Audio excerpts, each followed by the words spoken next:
standing right now at the Hera Dome, they claim that they continue to have this important language, the spells, the incantation for the raising of Osiris. Well, they would conduct that ceremony while the Pharaoh is standing there.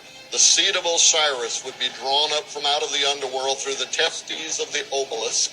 It would magically emit into the ever-pregnant belly of Isis, and Pharaoh would become transmogrified. He entered into the building a man, he comes out of the building, he is a god.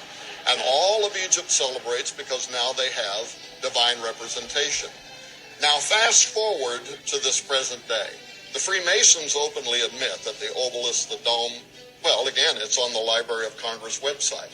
These are structures designed and dedicated to all of the ancient pagan gods.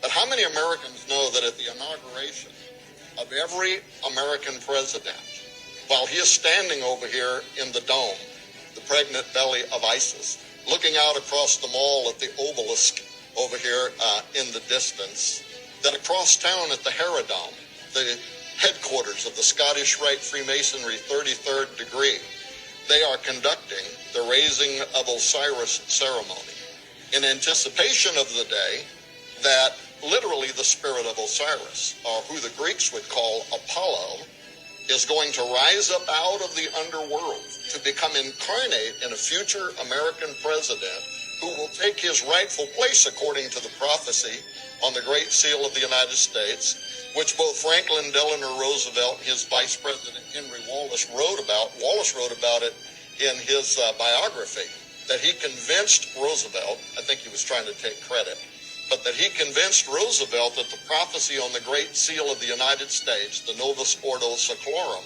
was a Masonic prophecy pointing to a day in the future when the United States would rise up to take its rightful place as the capital of the New World Order, the fulfillment of the Sibylline prophecy that says, what? That Apollo is going to rise up from out of the underworld, take his place in a man, and give birth to a new golden pagan age.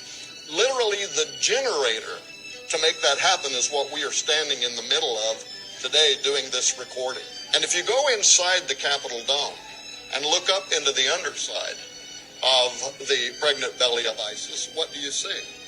The apotheosis of George Washington. Literally, apotheosis means to become a god. And what god is George Washington becoming? Walt Whitman, the famous American poet that is so connected to American history, said he's becoming the Osiris. Freemasonry and the founding of America.